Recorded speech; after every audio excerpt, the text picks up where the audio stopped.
Yo my brother and my sister, kembali lagi bersama saya Gax di Madau Channel ya. Kali ini saya tidak akan membahas soal isu-isu di lokal ya, karena kalian tahu sendiri lagi rame-ramenya Bang Panji Pragiwaksono ya. Saya lebih concern atau lebih tertarik dan ngeri-ngeri sedap sebenarnya mah. Soal apa? Soal ini.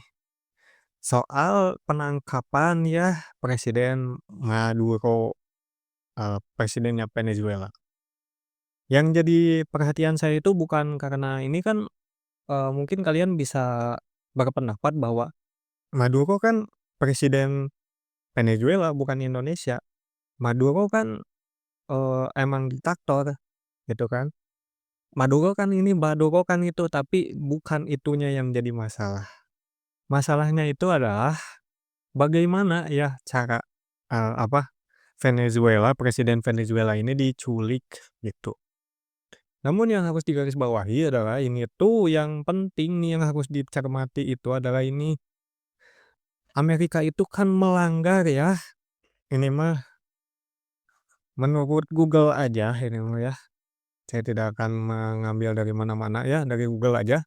Itu tuh ada di pasal 2 ayat 1 ada persamaan kedaulatan, ada ayat 4-nya ada larangan, ancaman, atau penggunaan kekerasan yang, notabene ini tuh mengatur ya soal pelarangan agresi militer, apalagi kalau misalkan ini nggak mau disebut agresi, ini disebutnya infiltrasi mungkin ya, tapi tetap aja ini tuh ada di sini nih, ada prinsip non intervensi atau nggak ada yang boleh gitu ya mencampuri, urusan negara lain dalam negerinya gitu. Ada beberapa yang bakalan ditargetkan oleh Trump dan di antaranya itu Amerika itu mengancam Greenland ya, atau yang kita tahu itu tuh Greenland tuh bagian dari, Denmark. Amerika itu kalau nggak salah ya, kalian bisa cari aja, sumber-sumbernya. Amerika itu udah ngumumin mereka itu bakalan atau membuat pertimbangan melakukan langkah-langkah, militer ya untuk mengambil Greenland ini. Bukan cuman mau dibeli ya, waktu dulu kan udah ada beberapa kali pengen dibeli gitu ya.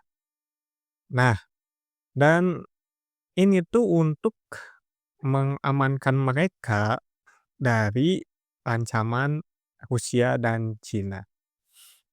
Jadi kan di, eee, kutub utara itu sudah agak mencair sehingga bisa dilalui ya, ada rute-rute dilaluinya kapal-kapal kayak gitu. Jadi kalau ada perpindahan, apa ya, traffic di, apa, pendistribusianlah lewat laut udah bisa memungkinkan lewat kutub utara.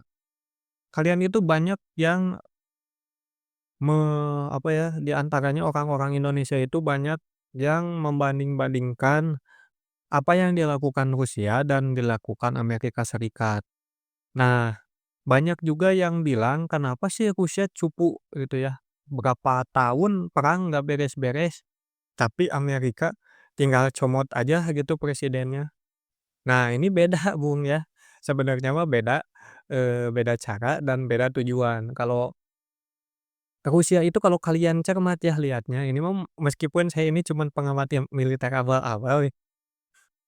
Jadi tujuannya Rusia itu bukan langsung merebut Ukrainanya gitu, tapi mereka itu membangkitkan, si apa ya, eee, disebutnya itu kalau waktu dulu itu adalah Soviet-Soviet. Jadi Soviet-Soviet itu adalah negara-negara atau apa ya, kayak bagian-bagian negara yang ingin bergabung gitu dengan Rusia dengan kesepahaman ingin hidup, eee, setara gitulah kalau waktu dulunya mah. Tah, ini juga mau membangkitkan itu lagi, makanya yang pertama kali di tahun 2014, 2013, 2014 itu, yang pertama kali dicaplok itu adalah Crimea, yang sekarang, lagi Luhansk sama, Donetsk ya.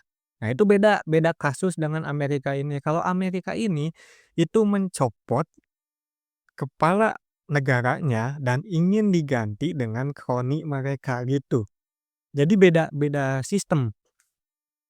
Nah, kalau Amerika itu kayak neokolonialisme, gitu. Nah, jadi ini yang ngerinya, di saat kolonialisme ya, yang sekarang itu udah nyata ya, lewat Trump itu, langkah-langkah politiknya dan langkah-langkah agresi militernya ya, kalau kita bisa disebutnya ini agresi bukan infiltrasi ya, gitu. Ini tuh ngeri gitu, apalagi kalau kayak negara seperti Indonesia gitu, negara kecil seperti Indonesia, kita itu kan negara yang secara militer emang di ASEAN itu nomor satu ya, meskipun kita, masih nunggu ya ini kapal induk Garibaldi dari Itali, belum sampai. Jadi kita sebenarnya kalau di Asia Tenggara itu masih di bawah Thailand lah kalau soal kapal induk gitu, kita nggak punya, kalau mereka kan punya kapal induk pajangan. Kalau soal armada laut kita itu udah makin banyak, pesawat kita makin banyak, tapi kalau dibandingkan dengan Amerika masih jauh. Bukan Amerika aja, gini lah, misalkan dari, pangkalan militer paling dekatnya aja mungkin kita itu masih kalah gitu. Nah, ngeri gitu, misalkan nih, di Indonesia itu yang paling banyak itu nikel. Nikel dan ya bahan yang lainnya lah ya. Jadi misalkan gitu, nikel kita itu jadi sasarannya Donald Trump gitu. Bisa-bisa diserang juga, Bung, gitu. Tidak menutup kemungkinan, karena apa? Karena Donald Trump secara terang-terangan gitu bilang nyerang, Venezuela juga itu teh demi kepentingan Amerika. Ya, mereka sudah menyiapkan perusahaan-perusahaan minyak yang bersedia gitu. Kenapa sih Venezuela itu gampang diserangnya? Nah, menurut Kompas dan banyak berita yang saya baca dan saya susah rangkumnya di sini gitu ya. Sebenarnya terjadi juga di penyerbuan itu ya, penyerbuan atau penangkapan, penggerebekan gitu ya. Nicolas Maduro itu terjadi, ada juga oposisi yang membantulah dalam tanda kutip, tapi sekarang keterlibatannya masih diselidiki ya. Dan juga di dalam pemerintahannya Venezuela juga terjadi banyak ya pembangkangan dan, indikasi makar lah gitu. Nah, sekarang balik lagi ke Indonesia, di Indonesia ada nggak yang kayak gitu? Banyak banyak. Misalkan Indonesia dimadurokan gitu, Pak Prabowo atau siapapun dimadurokan gitu, kemungkinannya bisa sekali meskipun kita misalkan punya, eee, angkatan udara, angkatan laut yang sangat itu, tapi kalau masih ada pengkhianat bangsa dalam diri NKRI pasti jebol, Bung, jebol. Itu sudah terbukti oleh Venezuela ya. Nah, jadi kita itu jangan terhanyut sama narasi-narasi pemecah belah bangsa gitu ya. Soalnya apa? Soalnya di semua negara yang pernah diduduki, yang bilangnya pemerintahannya dibebaskan gitu ya sama Amerika, satu pun tidak ada yang berhasil atau yang malah bukan bukan berhasil ya, cukup untuk, lebih baik daripada kepemimpinan diktatornya juga nggak ada gitu. Coba sebutin satu gitu yang pernah diduduki kayak gitu tapi jadi lebih baik gitu, persen nggak ada. Irak juga sekarang udah luntah luluh lantak ekonominya dan segala macam. Kita itu emang ya boleh mengkritik negara itu, tapi kita itu jangan sampai membenci negara ini gitu. Ingat, jangan sampai membenci. Nah, banyaknya menyalahkannya itu, menyalahkan Pancasila, menyalahkan struktur negaranya, hukumnya, dan segala macam. Di sini tuh jadi apa ya, kekhawatiran saya ya, meskipun saya jujur ini ya, saya itu ultranasionalisme ya, saya ultranasionalisme, saya rela mati demi rakyat dan negara gitu. Nah, harga harga jiwa dan nyawa saya mah murah. kalau untuk negara. Bukan menganjurkan, saya juga tidak mengharuskan kita itu harus ultranasionalis gitu ya. Tapi yang harus jadi pertimbangan itu kayak gini, kalian mungkin ada yang berpendapat bahwa negara ini kurang agamis, kalian yang ada yang berpendapat kurang bebas atau kurang liberal gitu kan. Ada ya juga yang kurang ketat mungkin ya, yang para pengagum kediktatoran dan, otokrasi gitu. Kalau menurut saya mah konyol. Kenapa? Karena kita itu sekarang bebas karena undang-undangnya seperti ini, gitu ya. Kalau waktu dulu mah mungkin nggak sebebas ini, gitu. Kalian mau, beribadah bebas gitu ya, meskipun di beberapa daerah masih ada persekusi. Tapi ini mah masih lebih baik daripada mungkin nanti kita kedaulatannya dipegang sama negara lain, ya. Nggak cuman Amerika, meskipun sekarang yang agresif Amerika ya. Kalau saya mah ya punya punya prediksi kalau misalkan negara udah kayak gini mah, biasanya nanti teh ada puncaknya dulu, kejayaannya udah itu nanti runtuh, Amerika bakalan runtuh setelah kejayaan itu biasanya kayak gitu ya, kalau lihat dari sejarah gitu. Nah tapi gimana cara kita ngekonternya, itu mengukuhkan barisan Bung. Jadi kalau kita mau berubah atau merubah negara, bukan cuman komen negatif atau segala macem, tapi kayak Kang Deddy, jadilah pejabat dan rubah dari dalam. Nah, bisa nggak? Bisa menurut saya mah. Sekarang kalau misalkan adalah celah konstitusi dan segala macam ya bikin partai kita itu bisa, ada persyaratannya bisa dipenuhi, ya bikin partai yang benar. Partai yang benar berarti nanti ada pencalonan yang benar. Nanti kalau ada calon-calon yang benar itu ya, jadi Kang Deddy ada temennya gitu. Insyaallah kalau Kang Deddy nanti jadi presiden, di bawah-bawahnya bener mah beres, Bung. Indonesia nggak usah lagi teriak-teriak ganti presiden kan, oh Indonesia bubar dan segala macem gitu. Nah jadi gimana nih menurut kalian? Indonesia kalau misalkan ditargetin nikelnya gitu, tanah jarangnya nanti ditargetin sama Amerika, kuat nggak nih gitu? Atau nanti Mamang Donald ini keburu karam pas ngelewatin samudra gitu, ditangkal sama Kopassus gitu kan.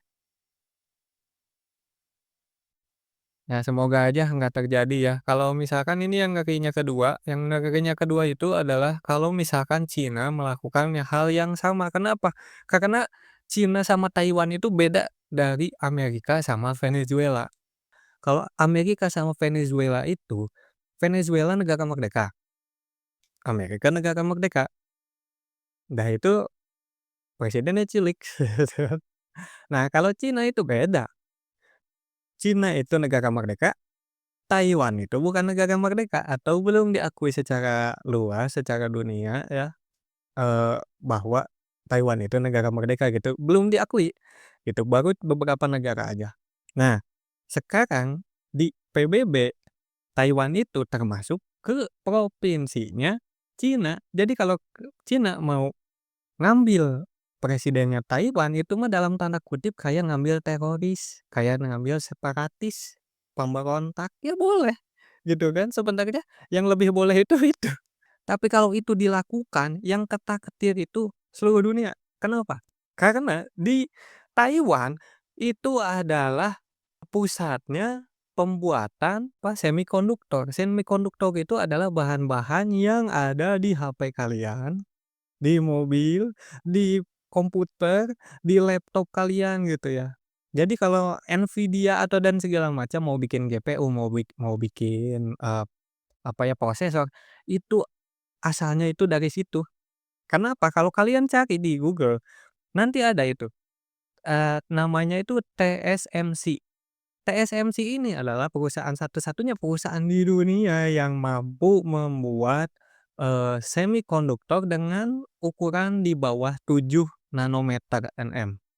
Nah bayangin kalau itu digempur ya, kalau itu misalkan dikuasai oleh Cina, nanti perusahaan-perusahaan Amerika seperti apa ya, ya kalian juga tahulah perusahaan-perusahaan Amerika dan yang lainnya gitu ya, apalagi Apple, Samsung gitu misalkan Korea juga pasti terdampak gitu. Nah, harga-harga HP, dan perangkat-perangkat elektronik itu pasti naik beberapa kali lipat karena kelangkaan.